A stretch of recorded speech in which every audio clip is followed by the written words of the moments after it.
శ్రీమాత్రే నమః. శ్రీ గురుభ్యో నమః. 2026వ సంవత్సరంలో ద్వాదశ రాశుల వారికి కూడా ఎలా ఉండబోతుంది? వాస్తవంగా భౌగోళికంగా కూడా 2026వ సంవత్సరం 2025 మాదిరిగానే ఉంటుందా అంటే నిజమనే చెప్పాలి. నిజంగా మనకు 2020వ సంవత్సరం నుండి ప్రారంభమైనటువంటి ప్రకృతి వైపరీత్యాల్లో భాగంగా వాయుపరమైనటువంటిది కరోనాగా, అగ్నిపరమైనటువంటివి అగ్ని ప్రమాదాలు, జలపరమైనటువంటివి నీటిలో ప్రమాదాలు, ఆకాశంలో ఎన్నో రకాలైన విధ్వంసాలు, భూకంపాలు ఇలాంటివి ఎన్నో జరుగుతూ ఉన్నాయి.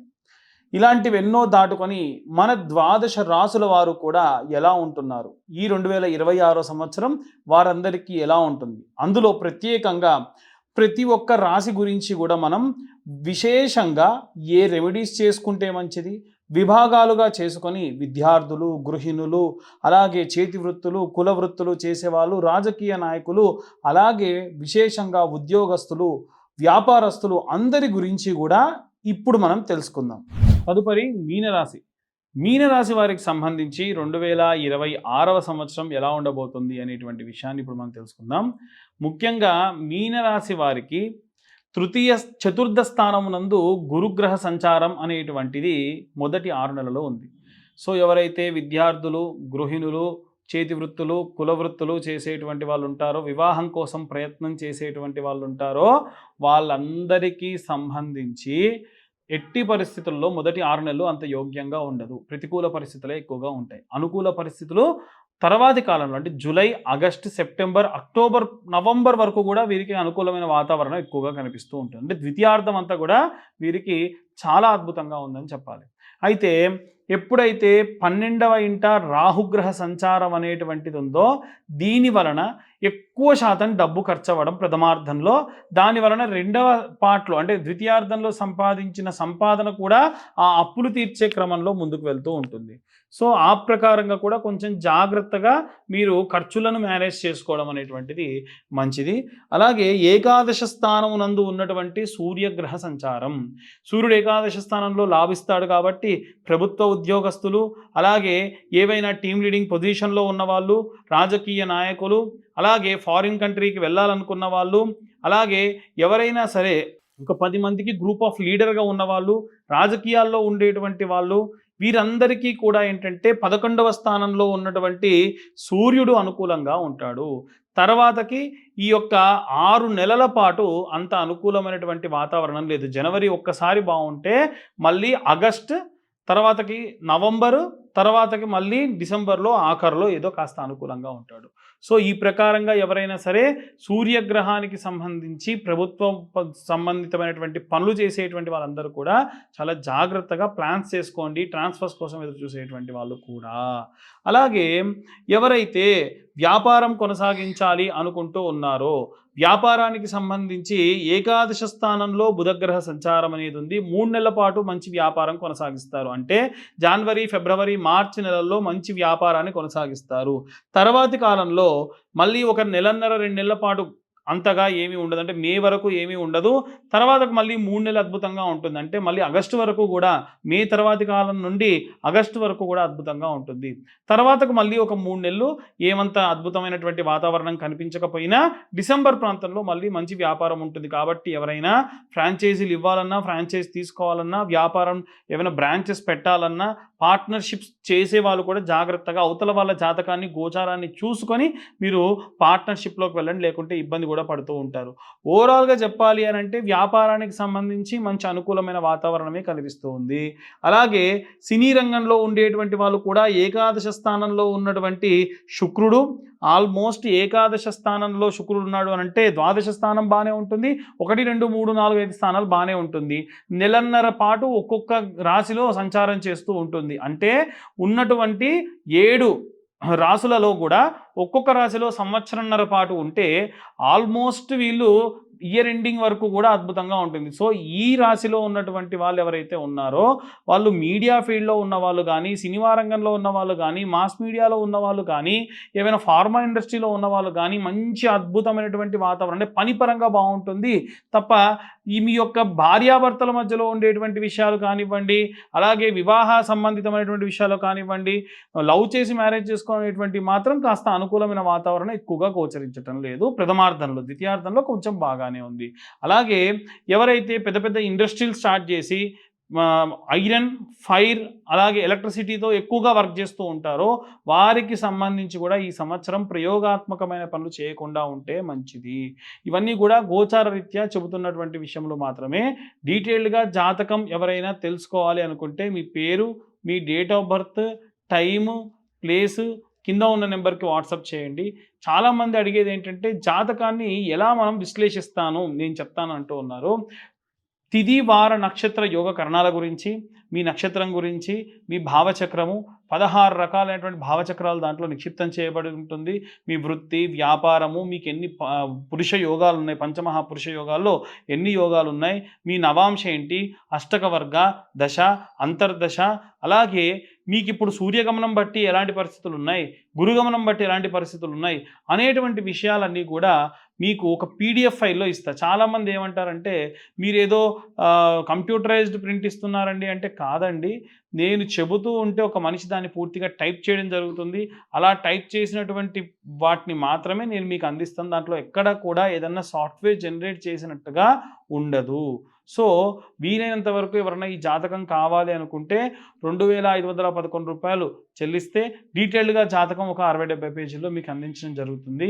అందరూ కూడా ఏ రెమెడీస్ తీసుకోవాలి, ఏ మంత్రం చదవాలనేటువంటి విషయాన్ని ఇప్పుడు మనం తెలుసుకుందాం. ఇప్పటి వరకు ఈ రాశిలో వారికి ప్రథమార్థం, ద్వితీయార్థంలో ఎలా ఉంటుంది అనేటువంటి విషయాన్ని తెలుసుకున్నాం. మనము ఈ 2026 సంవత్సరంలో విద్యార్థి దశలో ఉన్నటువంటి వాళ్ళు చేయాల్సినటువంటి రెమెడీ గురించి చెప్తాను. ఒకటి, మేధా దక్షిణామూర్తి స్తోత్రం నిత్యం ఉదయం రాత్రి సమయంలో లేదా ఉదయం సాయంత్ర సమయంలో విన్న మాత్రం చేత, నిత్యము కూడా విన్న మాత్రం చేత మనకు విపరీతమైనటువంటి కాన్సంట్రేషన్ పవర్ పెరుగుతుంది. అలాగే విద్యార్థి దశలో ఉన్నటువంటి పిల్లల గురించి ఎస్పెషల్గా చెప్తున్నానండి. ఒక ఆవు నెయ్యి దీపం మీ ఇంట్లో ఉన్నటువంటి ఒక కార్నర్కి ఇలా ఉన్నటువంటి కార్నర్కి పెట్టేసి లైట్స్ అన్నీ ఆఫ్ చేసి ఆ దీపాన్ని అలాగే చూడండి. దీని వలన కాన్సంట్రేషన్ పెరుగుతుంది, ఐ సైట్ కూడా తగ్గుతుంది. అంటే బోర్డు మీద చూసేటువంటివన్నీ కూడా కాస్త మసకగా కనిపిస్తున్నటువంటి ఆ యొక్క లెన్స్ క్లీన్ చేసినట్టుగా అవుతుందన్నమాట. అలాగే మీరు చదువుకునే క్రమంలో మంచి వాసన వచ్చేటువంటి అగరబత్తీలు, మీకు ఎటువంటి డిస్టర్బెన్స్ లేకుండా వచ్చేటువంటి అగరబత్తీలు వెలిగించుకొని ఓం వాగ్దేవ్యై నమః, ఓం వీణావాణియే నమః అని ఒక 11 మార్లు శ్రద్ధగా శుభ్రంగా స్నానం చేసి మంచి లైట్ కలర్ వస్త్రాలు వేసుకొని ఈ 11 సార్లు ఓం వాగ్దేవ్యై నమః, వీణావాణియే నమః అని చెప్పి తర్వాతకి మీరు ప్రారంభించండి. మీకే తెలవని ఒక డివినిటీ వస్తుంది. అంటే చదివేటువంటి చదువు పైన మంచి భక్తి కలుగుతుంది. దీనివలన శ్రద్ధగా చదువు మనకు ఎక్కుతుంది. దానివల్ల ఎగ్జామ్స్ బాగా రాస్తాము. నెలలో ఒక్కసారన్నా సరే మీ పేరెంట్స్ని అడిగో ఏదో ఒకటి చేసి ఉలవలతో చేసినటువంటి చారుని తినండి. ఎందుకంటే కేతుగ్రహానికి సంబంధించిన ధాన్యం ఏదైతే ఉందో అది ఉలవలు. కాబట్టి మనం ఇప్పటివరకు ప్రస్తావన చేయలే కేతుగ్రహం గురించి. ఎందుకంటే కేతు జ్ఞానపీడోపశాంతయే, కేతు అరిష్టేతు సుసంప్రాప్తే, కేతు పూజాంచ కారయేత్, కేతు ధ్యానం ప్రవక్ష్యామి జ్ఞానపీడోపశాంతయే. మతిమరుపు ఎక్కువగా కలిగిస్తాడు. కాబట్టి మతిమరుపు రాకుండాలంటే నెలలో ఒక్కసారన్నా ఇంటిల్లిపాది ఏం చేయాలి, ఉలవ చారు తినాలి. మన తెలుగునాట ఉన్నటువంటి సాంప్రదాయం ఉలవ చారు. అది చాలామంది గుగ్గిళ్ళు గుర్రాలకు పెడతారు, మనకు కదంటారు. తప్పండి. రోజూ తింటే వేడి, నెలలో ఒక్కసారి తింటే చాలా మంచిది, మతిమరుపు రాకుండా ఉంటుంది. ఇవి విద్యార్థి దశలో ఉన్న వాళ్ళు పాటించాల్సినటువంటిది. గృహిణులందరూ కూడా ప్రతి శుక్రవారము చిన్న గౌరమ్మని చేసుకొని మనకు దుర్గా కవచం కానీ లేదా కనకదార స్తోత్రం కానీ చదువుతూ కుంకుమార్చన చేయండి. వారం రోజులు అదే కుంకుమ బొట్టుగా పెట్టుకోండి. లేదు మీకు వ్యాపార సంబంధితమైనటువంటి వాళ్ళు ఇంట్లో ఉన్నారనుకోండి, కుబేర కుంకుమ అని ఉంటుంది. ఆ కుబేర కుంకుమను కనుక మీరు కుంకుమార్చన చేసి రోజు ఆ కుంకుమ పెట్టుకోవడం వలన విశేషమైన వ్యాపారాభివృద్ధి కలుగుతుంది. అలాగే నిత్యము 2 పూటల దీపారాధన చేయండి. చాలామంది ఇళ్లలో పని ఒత్తిడి వలన దీపారాధన చేయటం లేదు. ఆఫీస్ నుంచి లేట్‌గా వస్తే సరే, అప్పుడైనా సరే చేయండి. ఇంకా చెప్పాలనంటే మీ వారు ఉంటే మీ వారి చేత్తోని చేయించండి. ఎందుకనంటే ఇంట్లో ఉన్నటువంటి భర్తనే పూజ చేయాలి. భార్య ఏ పూజ చేయకున్నా పర్వాలేదు. కానీ భర్తతో మీరు చేయించండి దీపారాధన. కనీసం దీపారాధన చేయించండి. నిత్యము ఉద్యోగం చేసేటువంటి వాళ్ళు, వ్యాపారం చేసేటువంటి వాళ్ళు చేయాల్సినటువంటి ఒకటే ఒక్క పని. పొద్దున, సాయంత్రం కలిపైనా, విడివిడిగా అయినా సరే 108 మార్లు ఓం నమః శివాయ అన్న మంత్రాన్ని ఒక చోట కూర్చొని చదవాలి. మహా అయితే 2-3 నిమిషాలు కూడా పట్టదు. అంతే కదండీ! కాన్సంట్రేషన్‌గా చదివితే మీకు తెలవని ఆరా పెరుగుతుంది. అలాగే సాయంత్రం సమయంలో ఇంకా వీలైతే ఓం నమో భగవతే వాసుదేవాయ, లేదు ఓం నమో నారాయణాయ, ఇలాంటి మంత్రం. విశేషంగా ఆరా పెరగాలి అనంటే ఏదో ఒక చాంటింగ్ చేయాలి. మనం ఎప్పుడు మన లోపల మాట్లాడుకోవాలి. ఆ సమయంలో వేరేవి ఏవి ఆలోచించకూడదు. ఇలాంటివి చేయడం వలన కాన్సంట్రేషన్ పెరుగుతుంది. ఎదుటిగా ఉన్నటువంటి వ్యక్తి చెడు చేస్తున్నాడా, మంచి చేస్తున్నాడా ఈజీగా తెలుస్తుంది. కాబట్టి ఇలాంటివన్నీ కూడా మనం చేయాలి. అలాగే ఎవరైతే ఉద్యోగస్తులు ఉంటారో ఈ సంవత్సరంలో ప్రథమార్థము, ద్వితీయార్థము మీకు బాలేనటువంటి సమయాన్ని చెప్పాను కదా, ఆ సమయంలో గానగాపూర్ వెళ్ళండి. దత్తాత్రేయ స్వామి యొక్క పాదుకలు దర్శించుకోండి. సంగంలో స్నానం చేయండి. ఆ పక్కనే ఉన్న మేడి చెట్టుకి ప్రదక్షిణాలు చేయండి. అద్భుతమైనటువంటి మంచి ఉపశమనం అనేటువంటిది కలుగుతుంది. విపరీతమైనటువంటి స్ట్రెస్ మీ పైన లేకుండా ప్రశాంతమైన వాతావరణాన్ని మీరు పొందుతారు. ఓం నమో దత్తాత్రేయ స్వామినే నమః అని 11 మార్లు రోజు పూజ చేసేటప్పుడు అనుకున్న మాత్రం చేత, అనుష్ఠానం అంటే ఏమీ లేదండి, పెద్ద పెద్ద మంత్రాలు ఏం అవసరం లేదు.